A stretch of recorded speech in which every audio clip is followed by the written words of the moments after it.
Bom dia a todos. Então, para dar início à defesa da tese de doutorado Ademir Freire de Medeiros, eu agradeço a disponibilidade da banca para participar dessa avaliação do trabalho. Então, o título do trabalho da Ademir é Study and Application of Controlled Sodium Silicate Gelation through Encapsulation of Hydrochloric Acid for Fracture Sealing. O trabalho foi orientado por mim e pela doutora Nobel Pérez.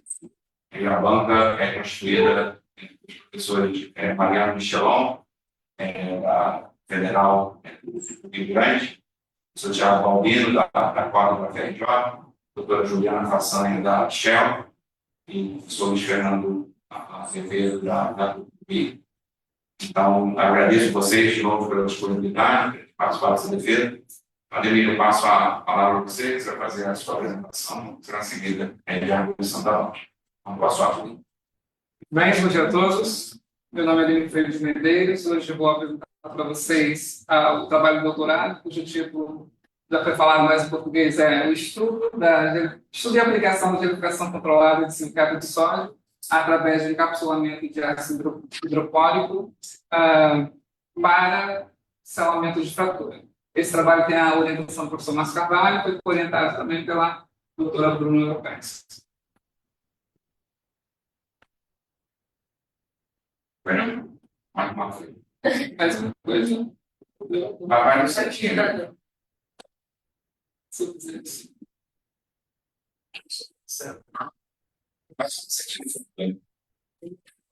Bem, a minha apresentação está dividida em introdução, objetivos, revisão da literatura, metodologia, alguns resultados de discussão e, finalmente, algumas conclusões e propostas de trabalhos futuros.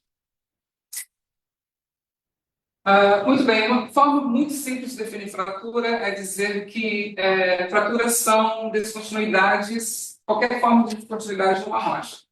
Quando uma fratura está presente numa região muito próxima do poço injetor, pode acontecer o que a gente conhece como perda de circulação, por conta da injeção de fluidos a atingir zonas de alta permeabilidade, camadas de alta permeabilidade. Portanto, a proposta, uma solução possível aqui é bloquear ou selar essa fratura. De fato, isso já é realizado na indústria, através do tratamento por gel. Isso consiste em injeção de sistemas poliméricos gelificantes, cuja proposta é bloquear caminhos preferenciais, de modo que um fluido seguidamente injetado possa fluir, possa divergir para uma região de menor permeabilidade, uma região não atingida anteriormente. Contudo, antes disso, essa técnica pode apresentar algumas desvantagens. Por conta do polímero ser injetado juntamente com o seu reticulante, não tem previsão do tempo de gelificação.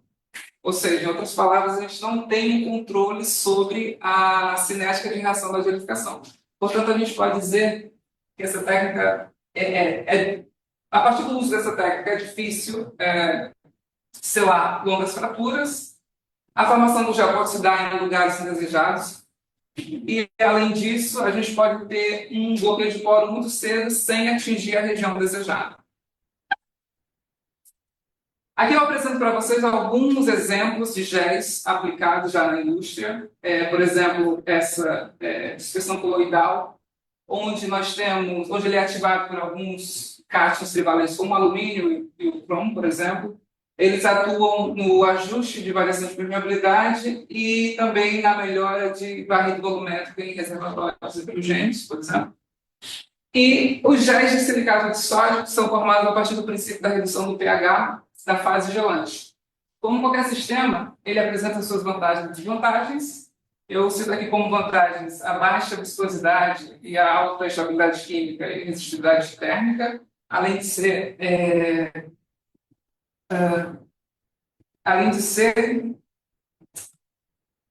meu Deus, ambientalmente amigável, talvez.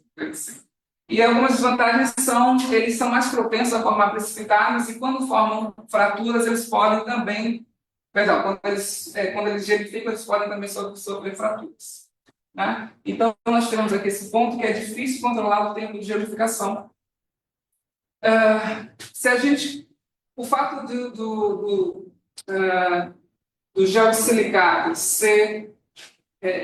ter a sua ativação a partir da redução do pH, um ativador pode ser o ácido clorídrico, por exemplo. Então, se a gente consegue produzir esse ácido clorídrico, se a gente consegue aplicar de forma controlada esse ácido clorídrico, a gente consegue também controlar o tempo de gelificação. Então, uma alternativa é usar as microcápsulas, que são estruturas que apresentam um núcleo e membrana, que protege a carga durante o seu transporte, e dessa forma a gente pode ter o controle do local e do tempo para a entrega. Em geral, as cápsulas são formadas por duplas emulsões, então a gente pode usar esses templates de água, óleo, água, ou óleo, água, óleo, e a partir dessa lubrificação da casca a gente tem a microcápsula. Existem vários exemplos de paredes de cascas, né, como parafina, o PMMA, goma de porcelana, mas nesse trabalho a gente selecionou o polidimetilsulfano, porque ele apresenta propriedades como flexibilidade, resistência à oxidação e repelência à água. Então, a proposta é encapsular o gel ativador, que nesse caso é o ácido clorídrico, em resumo, né, para controlar a cinética de gelificação e assim atingir os espaços desejados, os locais desejados no reservatório. Os objetivos, portanto, são esses. Os objetivos do trabalho são produzir microcápsulas que vão englobar o ativador, no caso o HCl, e, claro, seguidamente sua caracterização. E a gente vai também testar o controle da entrega, da cinética da entrega desse ácido, variando algumas características das microcápsulas, como, por exemplo, a sua espessura, a sua rigidez. A rigidez é dada por essa relação entre a base do PDMS e o seu reticulador. E, finalmente, mais um fator geométrico, que é a excentricidade da cápsula. A gente também pretende estudar a cinética de gelificação do silicato de sódio e, finalmente, fazer um teste de redução de permeabilidade no meio poroso, né? A proposta é obter a permeabilidade desse meio poroso na condição de fratura aberta, promover a gelificação controlada dessa fratura e, seguidamente, fazer uma injeção de água para, como vai ficar especificado mais adiante, fazer uma segunda injeção de água para obter a permeabilidade após a fratura celular.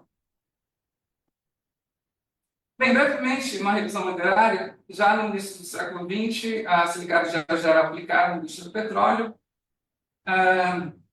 Na década de 60, ele bem já mostrava que a redução do pH pode formar gel de silicato de sódio. Muito bem. Houve também já, em 94, a aplicação desse gel de dispersão coloidal num campo em Wyoming, e obteve essa resistência de fluxo.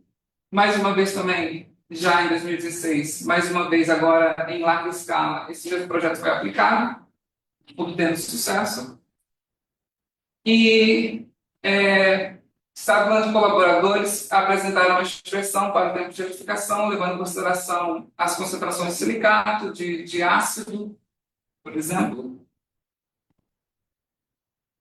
E a Mulder mostrou que, para se ter um controle do tempo de gelificação, é importante que se tenha um controle do pH das amostras. E, finalmente, alguns testes foram realizados também para a redução de permeabilidade em poros fraturados. Anteriormente, a gente viu algumas aplicações na parte de gelificação, agora mais uma aplicação na parte microfluídica e de cápsulas.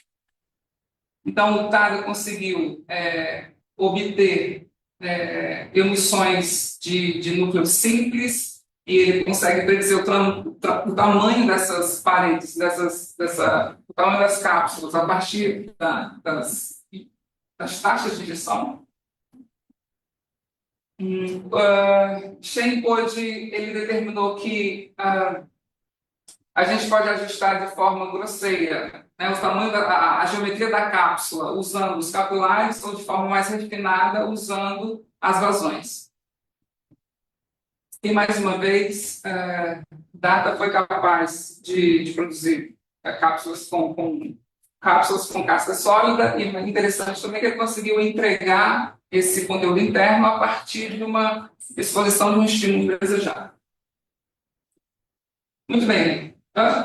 Já passei dois aqui. Aqui mostram que, a partir do ajuste de propriedades, a gente consegue, melhor dizendo, Nascimento conseguiu esse resultado a partir do ajuste de propriedades mecânicas. A gente consegue esse ajuste de propriedades mecânicas a partir da manipulação de fluidos. E, mais uma vez, a gente consegue também manipular as vazões e obter características geométricas diferentes das cápsulas. Permito só um pouco dados.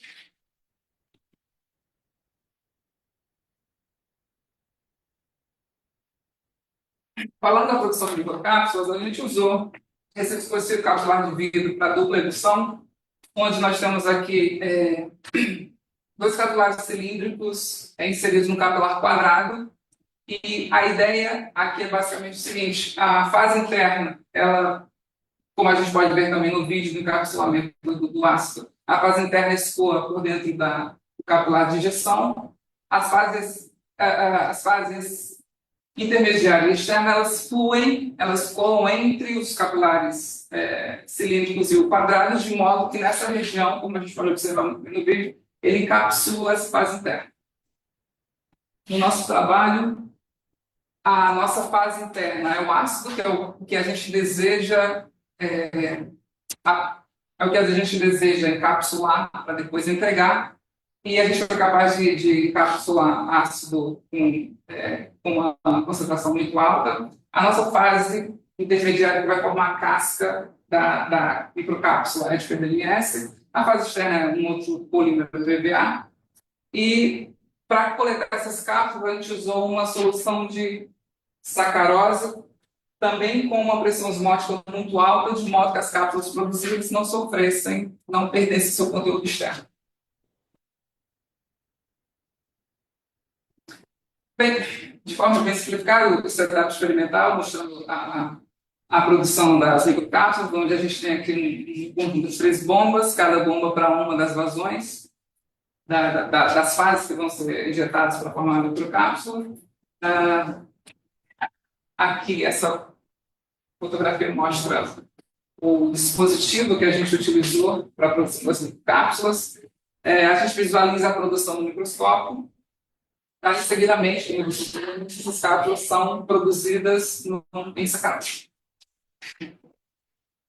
Muito bem, após a produção das cápsulas, é necessário que a gente realize a sua caracterização.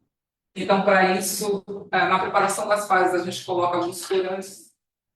Então, nesse caso, a gente selecionou óleo do 22 para o PDMS e azul de metileno para a fase interna, de modo que, após produzidas, essas cápsulas são levadas até o microscópio confocal.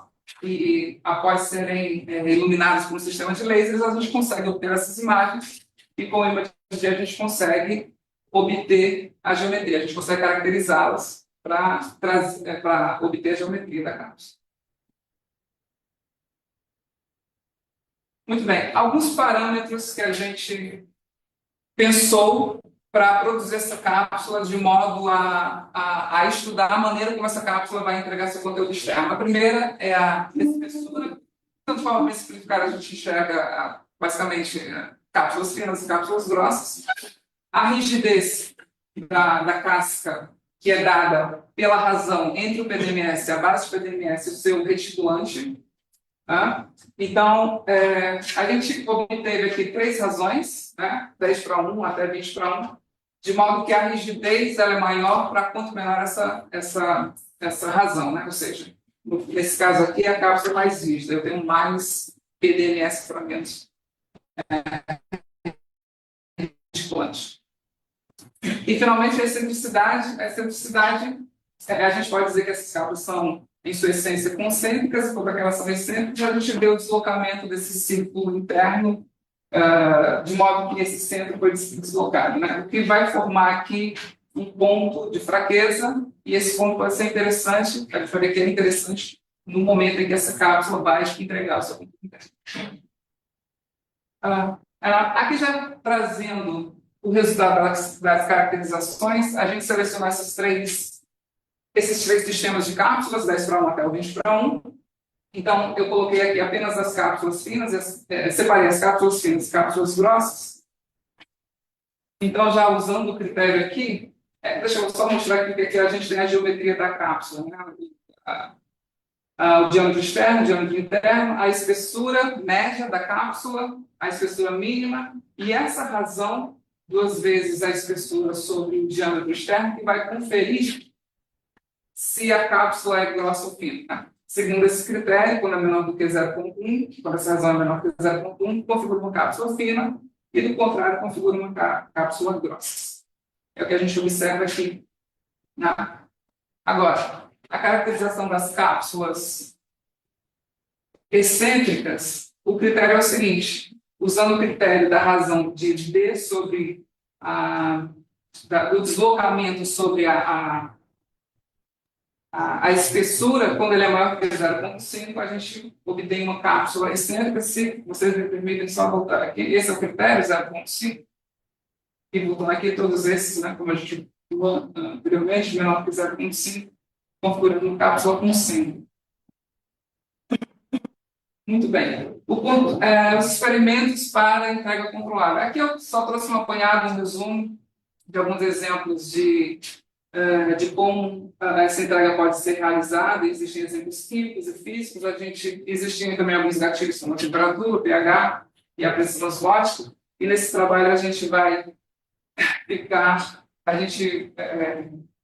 trabalhar com a pressão osmótica, né?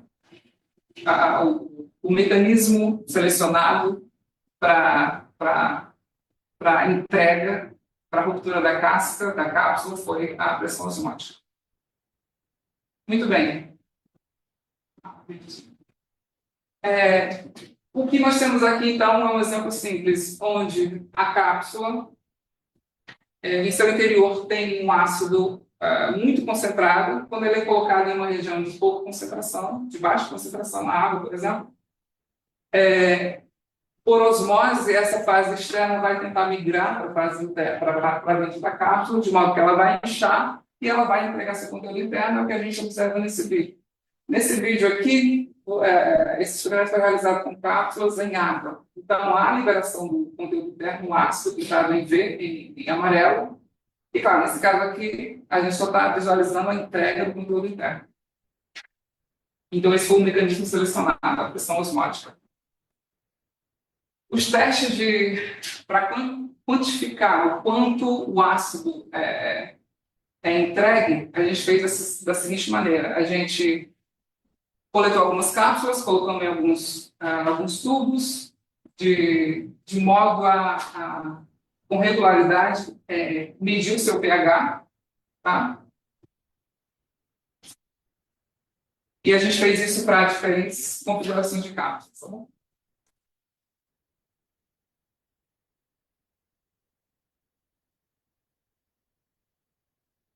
Muito bem. Então, isso aqui já mostra também o resultado dos testes de entrega do conteúdo interno. Esse gráfico aqui a gente vê a quantidade de ácido que foi entregue no decorrer do tempo, e a gente selecionou aqui os 3 sistemas, 10:1 até 20:1, as geometrias finas e grossas, né? E a gente observa que, de fato, a espessura ela tem um efeito muito grande, né, nessa dinâmica da entrega do seu conteúdo interno. E, pelo gráfico, a gente enxerga que a entrega do ácido é muito mais rápida para as cápsulas finas. E quando a gente também compara as rigidezes, olhando para cá, comparando as rigidezes, aquela que é mais rígida, no caso 10:1, se bem que esses resultados ficaram muito parecidos, 10:1 e 20:1, foram resultados muito parecidos, elas entregam menos do que a 20:1, que é menos rígida, por exemplo. Agora, quando a gente analisa o efeito da excentricidade, mais uma vez a gente tem aqui a entrega de HCl no tempo, a gente vê que a excentricidade ela acelera essa entrega do conteúdo interno. Então, o tempo de entrega, esses 2 exemplos mostram que o tempo de entrega pode ser controlado por essas características da cápsula: a sua espessura, a sua rigidez e a excentricidade.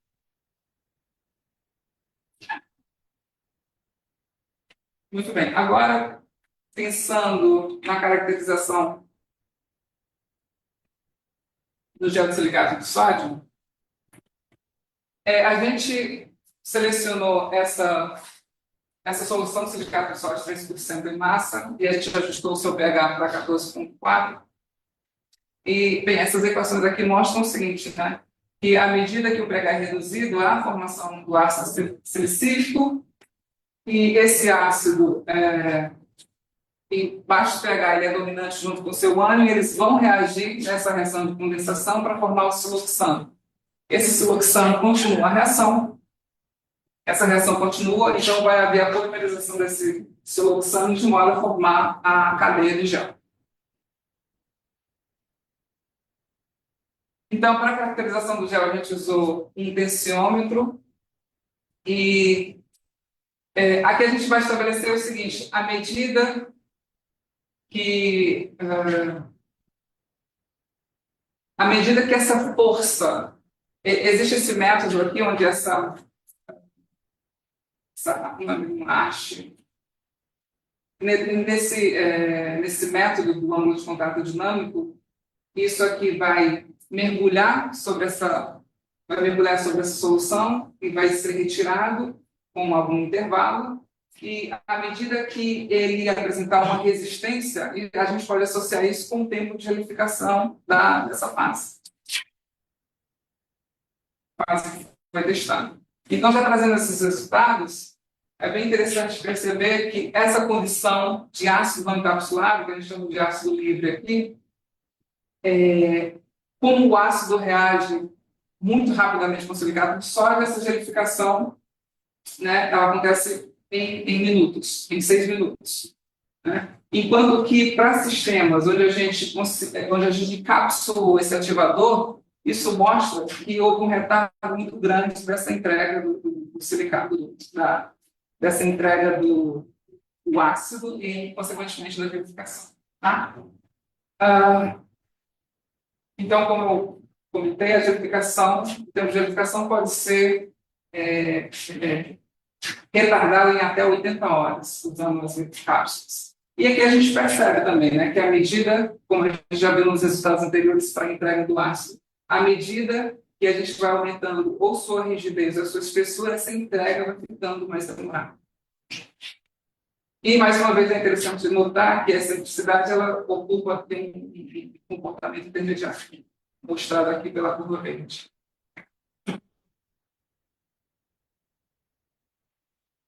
Muito bem, agora pensando nos testes de bloqueio de fratura, a gente produziu um dispositivo 3D, onde a gente tem esse desenho aqui do dispositivo não fraturado, do dispositivo fraturado, onde alguns pilares foram retirados aqui, de modo a criar essa fratura, e a proposta aqui, em algum momento, é injetar as cápsulas dentro da fratura, de modo que ela libere localmente esse ativador e a gelificação ocorra apenas dentro da fratura. Esse é o nosso desejo.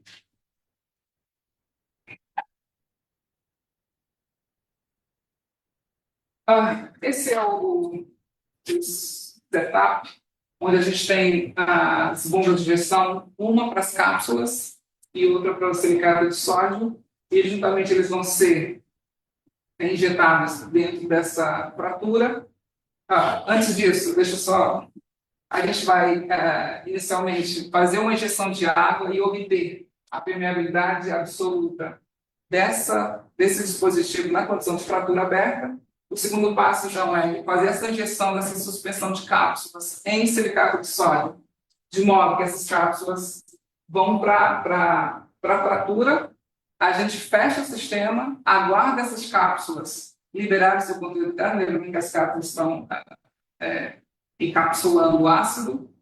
Esse sistema é fechado. À medida que esse ácido é liberado e ocorre a gelificação, a gente faz uma nova injeção de água para calcular a permeabilidade após a gelificação.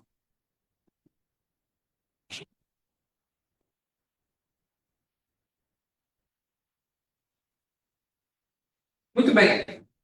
Antes de fato de a gente realizar aquele experimento, eu gostaria de mostrar para vocês experimentos em que a gente fez a injeção como mostrei anteriormente, a injeção de silicato de sódio e de ácido, sem que esse ácido estivesse encapsulado. Ou seja, eles foram injetados juntamente na linha, e o que a gente esperava é que essa gelificação ocorresse de forma não controlada. Então, isso aqui eu mostro aqui exemplos do gel que foi expelido da linha após essa gelificação, e nesse vídeo,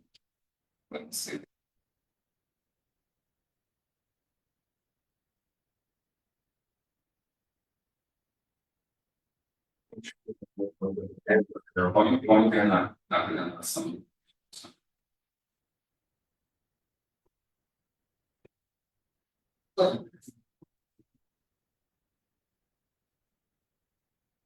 Esse vídeo mostra o seguinte: nesse dispositivo houve alguém estava trabalhando.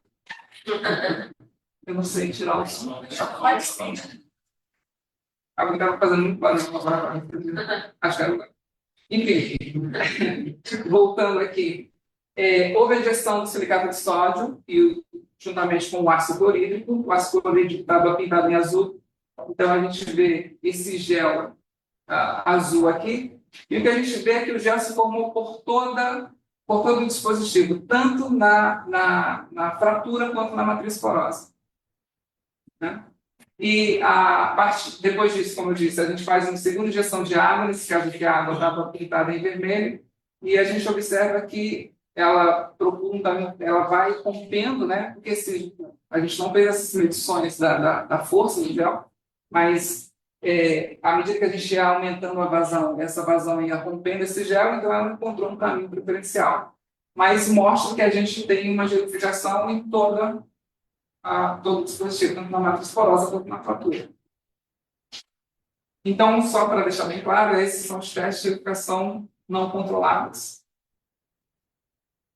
Agora, quando a gente fala em gelificação controlada, o que a gente pretende aqui é fazer a injeção do ativador dentro das cápsulas. Tá? Então, essas cápsulas vão ser injetadas dentro da fratura, e, como eu expliquei anteriormente, o silicato de sódio também foi injetado, e a gente aguarda, fecha o sistema, de modo que essas cápsulas aqui elas vão inchar, pela diferença do gradiente osmótico, elas incham, liberam o conteúdo interno, e vai haver a gelificação localizada dentro da fratura.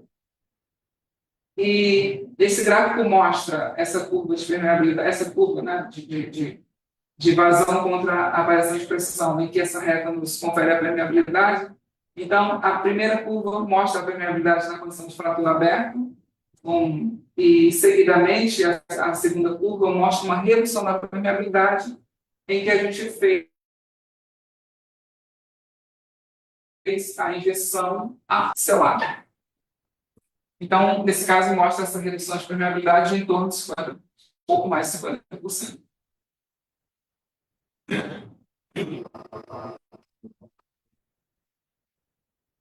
Diferente do caso anterior, onde nós temos aqui uma gelificação controlada, a gente injetou mais uma vez uma água colorida e observa que agora a água ela vai divergir para a matriz porosa. É o que a gente desejava. Então, ela encontra a fratura, ou parte da fratura selada, então essa água vai divergir para a região porosa, para a matriz porosa.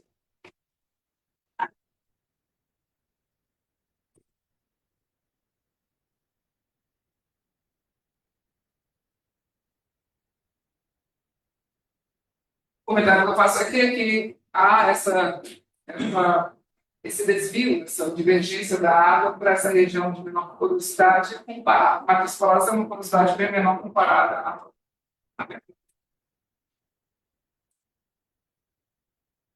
Finalmente, algumas conclusões. Nós conseguimos produzir cápsulas PDMS capazes de encapsular altas concentrações de ácido clorídrico e por bastante tempo, né, usando técnicas microfluídicas. O tempo de entrega do ácido pode ser regulado alterando tanto características geométricas quanto características de composição da casca da cápsula. Então, para uma entrega rápida, a gente viu que as cápsulas mais finas elas são mais indicadas, enquanto que, ao contrário, para uma entrega mais demorada, a gente pode selecionar cápsulas mais grossas. E pensando numa mesma espessura de casca, casca, é isso mesmo, a microcápsula que apresenta aquela que apresenta menor rigidez também entrega mais rapidamente, pensando numa mesma espessura de casca. E, finalmente, quando a gente adota a excentricidade, ela também consegue entregar mais rápido cascas mais rígidas. Bem, essa segunda parte, agora já pensando na parte de gelificação, a gente também foi capaz de controlar o tempo de gelificação, a cinética de gelificação, usando cápsulas que controlassem a entrega desse ativador do ácido. Então, a gente conseguiu variar o tempo de gelificação de alguns minutos para mais de 80 horas. E, finalmente, a gente fez esses testes no dispositivo 3D, onde a gente obteve uma redução de permeabilidade em torno de 50%, comparando a permeabilidade de uma fratura aberta e a permeabilidade de uma fratura parcialmente selada. Bem, pensando em passos seguintes, a ideia talvez seja repetir esse teste com cápsulas com outras características, talvez cápsulas mais grossas, não sei.